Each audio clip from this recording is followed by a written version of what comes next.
Hey, this is Jody Roundhouse with the Roundhouse Report. I'm your Huckleberry. Huh. Uh, yeah, some people were disappointed that I didn't come out sooner with part two. As you can see, I've been affected by the coronavirus, the Roundhouse Report, and as a result, I had to wait until today. Today,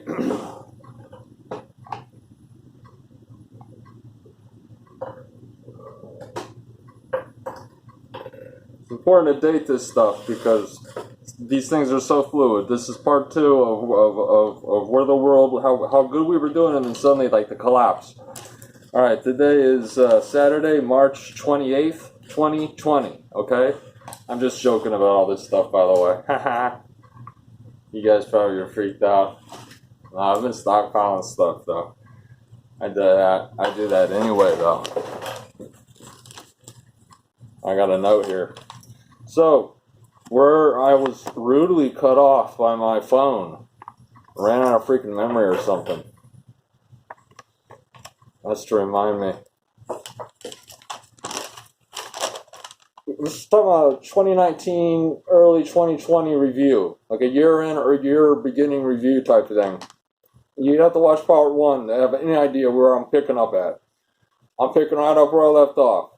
Alright, Hong Kong. Hong Kong is a semi-autonomous region of China, given back to China by Britain in the mid-90s, 94 or 97. By then, the population of Hong Kong, generationally speaking, had been thoroughly westernized and liberalized. And it had, whether it was 94, whether it was 96 or 97, that it was given back officially to Beijing to become part of China, no longer a territory of Britain. That was right after Tiananmen Square, so Beijing was real careful to leave the Hong Kongians alone, at least initially. Now, decades later, or whatever, decade plus later, they try to sneak a little extradition bill in. That's how all this started, was just a small bill that would have had very devastating effects, potentially, the slippery slope. The bill would have said that, look, hey, if somebody in Hong Kong in the semi-autonomous region commits a crime that the Communist Party deems, the Communist Party in mainland China, in Beijing, that if somebody in Hong Kong or in the provincial region commits a crime or something that they consider to be a crime, that Hong Kong semi-autonomous authorities would be required by law to then extradite them to the mainland to be tried by the dictatorship of China, Xi Jinping, the new Mao Zedong. Let's see how many people he kills. All right. Well, excuse my language. The coronavirus thing. I mean, yeah, thanks, Xi. Appreciate it, bud. So they try to sneak through this bill. Hong Kong goes on blast, like overnight. Initially, before it became so violent, and again, my goodness, this is 2019. I don't even remember what part of 2019 this was, because this is still happening. It's just been blacked out, and then especially so now that the coronavirus is dominating the 24/7 freaking news cycle. It's good you're watching. Be good if you subscribed. Get your friends to subscribe. I'm like 20 subscribers away from some analytic thing. But anyhow, the Hong Kong thing happened. Perfect storm type. What did we talk about the first time? The South China Sea, the trade war, Hong Kong. This is all happening simultaneously here from 2017 until now. Really heated up in 2019 with China. The South China Sea tension, the trade war with Trump and Beijing, and now Hong Kong. Again, you'd have to watch part one for those former. The people in Hong Kong initially, when it was peaceful, up to 2 million. I've seen pictures, I've seen videos. It was freaking insane. I don't know how many people live in that province, but it's freaking Asia.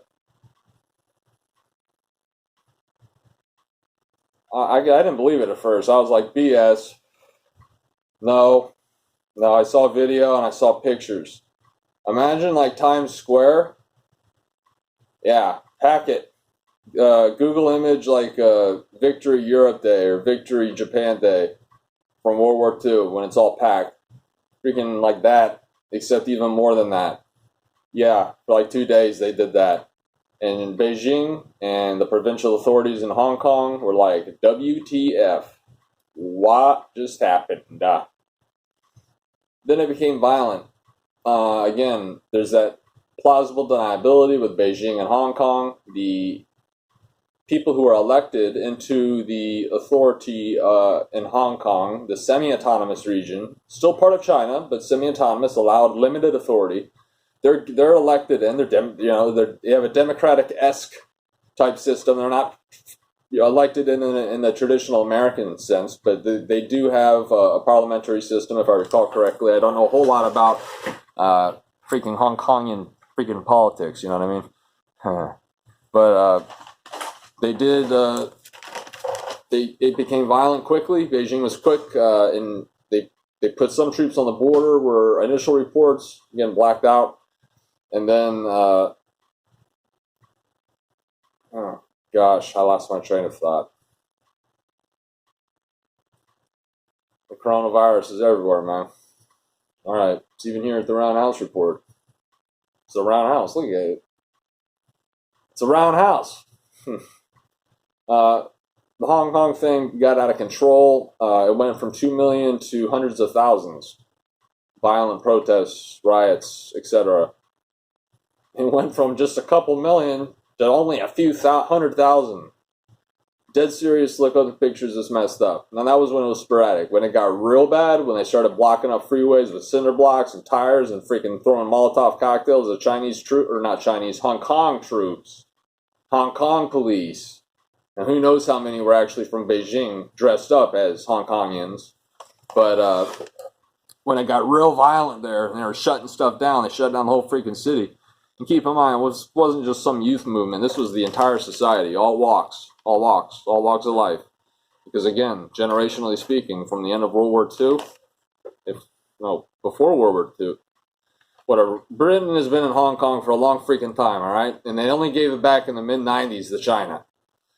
Generationally speaking, even the old people are out in the streets, okay? But then it got real violent, and then it shrunk down to just a couple tens of thousands. Only a couple tens, maybe 20, 30,000 would come out each day, every Friday, I believe, every Friday, and it would shut everything down. And there were intervals where Chinese troops from the mainland who were stationed already inside of Hong Kong would emerge from the barracks wearing their physical training clothes, their PT clothes, like short shorts and like white t-shirt, and they would like march in formation and like jog, and they would pick up all the trash and debris and clear the roads of all the blocks and blockades that have been put there, and then they would return back to their barracks. The Chinese kept a very low profile. Beijing was silent. Zip, bloop, because they realized that they had unleashed something that they no longer had control over. Tiananmen Square was written all over this thing, and you couldn't do a Tiananmen Square nowadays. It didn't matter what. If you were a developed country, if you were an underdeveloped country, even, you would still get bombed by us probably. China is no longer. They're a great power competitor. They have not surpassed the United States in any way, shape, or form. They actually, as of right now, Saturday, March 28th, 2020, compared to the United States in full force, under competent command, China sucks. I don't know, I'll get more into that later, comment section. Alright, so Hong Kong happened, then elections happened, where the parliamentary system inside of Hong Kong was swept with pro-demonstrator, pro-protester politicians, whatever you want to call them. So now there's pressure on the president or whatever, the prime minister of Hong Kong. Again, I don't know how the crap works, but it's a woman, I believe.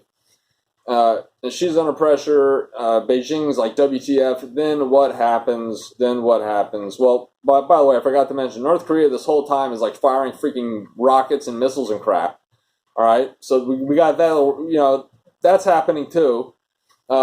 Keep in mind, sidebar, private sector, Trump's daughter is working on trademarking a couple of private sector industries in the textile trademarks, and she is getting some stuff done in that sector.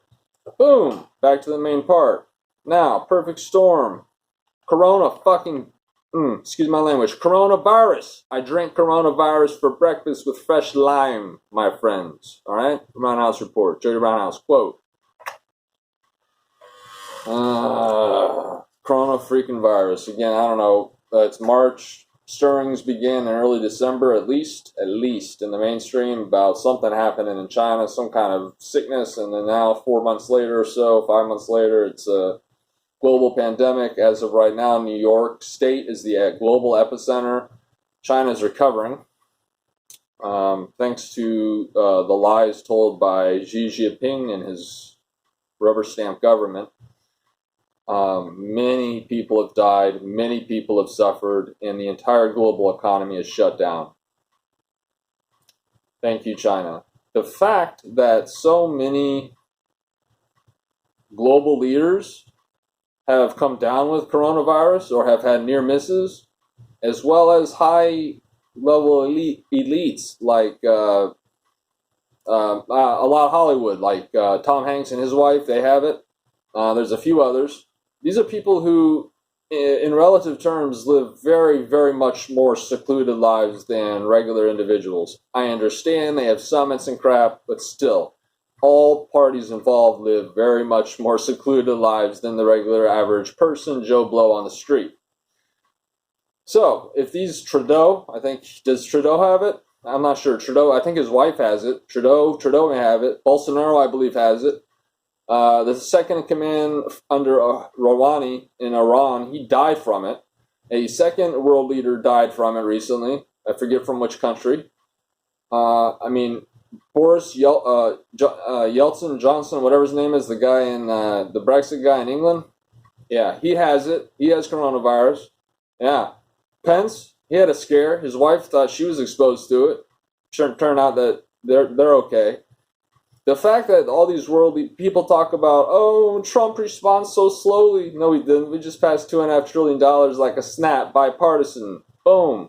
But off topic. Actually, it's completely on topic, but it's not on topic with regard to this particular rant that I forgot. Oh, the fact that so many world leaders and high-level people have gotten this proves that China straight up lied harder than what is being told, because the world leaders that I've just mentioned, for instance, they have them and their people, and by their people I mean their governments, their intelligence agencies, their militaries, etc. Everyone was lied to and no one was told of the extent, and that's why all these people have it. These are people who shouldn't have it. These are people who live relatively secluded lives. I know they meet one another at summits, but still, both parties live relatively secluded lives. We're being told, and this, I won't even get into the coronavirus, it's a whole new thing. What I'm saying is that caps it off. China's economy got shut down. Tens of thousands, if not hundreds of thousands of workers were forced by the Chinese military under martial law to stay at home.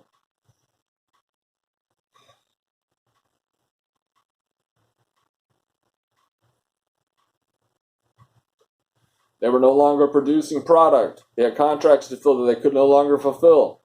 Keep in mind the trade war that was already hitting them hard. This devastated China's economy. This set them back at least 10 years, if not a full generation. This set them back.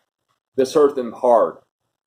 In terms of just innate ability to create product and have an economy, because their economy is manufactured goods. That's what's they're a manufacturing economy. If they don't have workers to make stuff, then they can't make money. So their entire economy was shut down for a long period of time. It still is. It's been many, many months now. They're losing a lot of money. They already were hurting under the trade war. This has set China back. They're not going to recover from this quickly.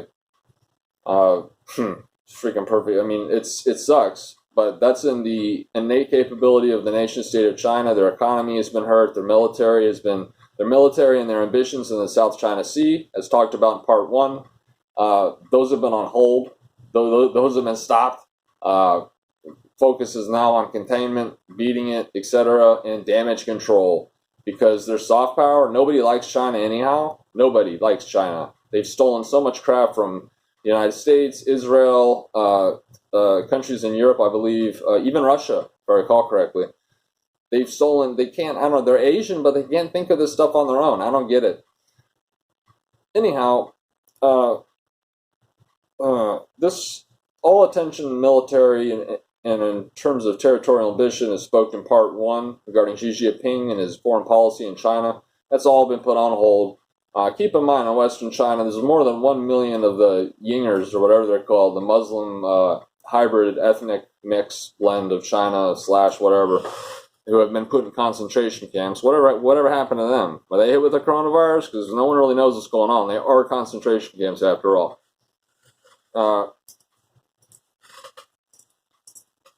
That's the internal issue.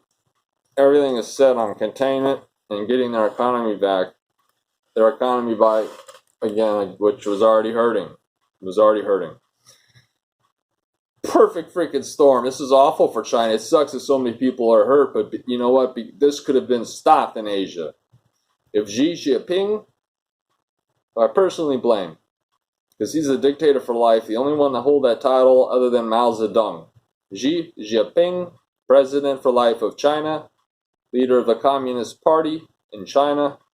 I blame him directly because him and his people, his policymakers, etc., the buck stops with the leader. Xi Jinping is a freaking dictator. He's a totalitarian, authoritative man. He's nationalistic. He's militaristic. He allowed this to spiral out of control, and he may have had some kind of ulterior, like conspiratorial, like angle, like let's hurt them while we can and let it swirl out. Now they're recovering. I don't know. I don't think so. I think he got caught off guard dealing with all the other crap I've mentioned. But for real, he bucked it because nobody liked China to begin with.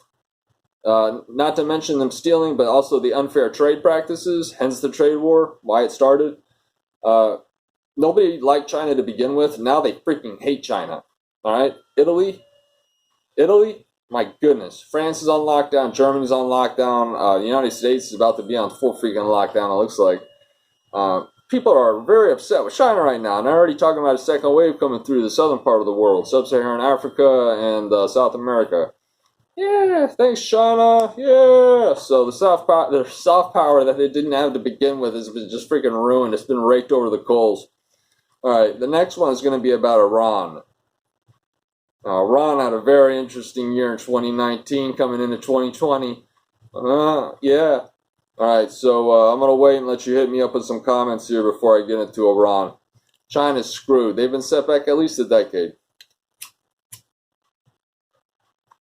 They're not coming back from this. Meanwhile, we got the freaking Pacific Fleet sitting there. Now, granted, our attention also is on the coronavirus, but still, we're freaking all the way across the ocean, forward positioned Pacific Fleet, THAAD missile launcher in South Korea, THAAD in Guam, the Aegis anti-missile guided missile ship destroyer system, constellation system with Japan in the mix. You got freedom of navigation exercises through the South China Sea and through the Strait of Taiwan, the Taiwan Strait.